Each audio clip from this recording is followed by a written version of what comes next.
Today we'll be finding out about the differences between the developed and developing countries. Over to you, Reese. Hello, my name is Reese. I am going to tell you about standards of living in the developing and developed countries. The type of houses they have in the developed countries are big, decorated with slated roofs. In developing countries they are small hats with corrugated iron roofs and other collected items to make them feel more homely.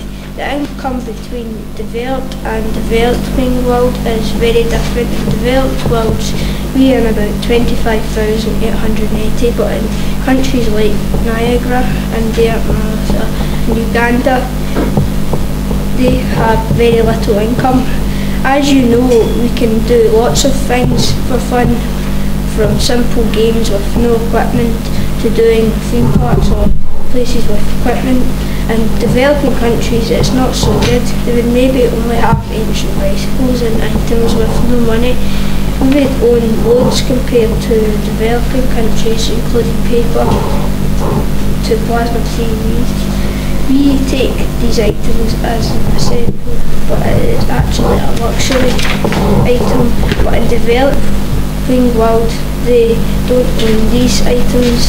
They would only corrugated iron and mud. These items are worth much. Over to you, Jordan.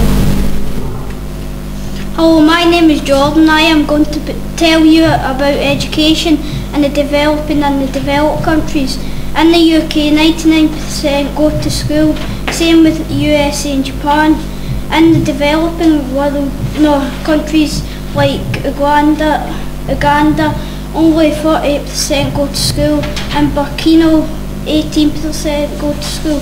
In Sudan, only 27% go to school. In developed countries, the schools are very better, and the developing countries they are made out of mud and straw, etc. In the UK, people spend many years in school. They start when they are 5 to 16. In the UK, Australia 6 to 15, Poland 6 to 18. In the developing country, they only go for a few years. In India, they go from when they are 5 to 14. In Trinidad, they go from when they are 6 to 12, and Bangladesh only from 6 to 10. As you know, we have lots of universities across Britain, but in developing countries they have hardly any, as it's very hard to get an education. That's it from me, Jordan. Over to you, Bethany. My name is Bethany and I'm going to tell you about health in the developed and developing worlds. People die of diseases all the time.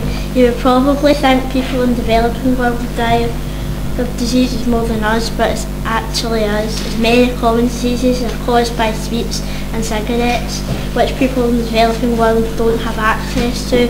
Either the number of people who die from diseases. Heart disease in the developed world is 40%, in the developing only 5%. Cancer 20% in the developed world, and the developing only 3%. Vascular disease in the developed world is 15%, but only 1% in the developing. As you know, the developed countries have loads of equipment and hospitals. Everything is needed. Everything needed is there for us, including syringes, which means all the drugs that are needed, and there are X-ray machines to see if you break a bone. But in developing countries, you only have the basic equipment, which means there isn't many things there for them, including doctors. As you know, we have access to all legal medicines and we pay it by tax, but in developing countries, many of them can't have medicine as they cannot afford it. All of this comes to conclusion, and it's probably clear by now that the developing countries do not receive the same level of care as we do. And now I'd just like to thank you for watching our talk on developed and developing worlds, and I hope you found it very useful. Thank you and goodbye.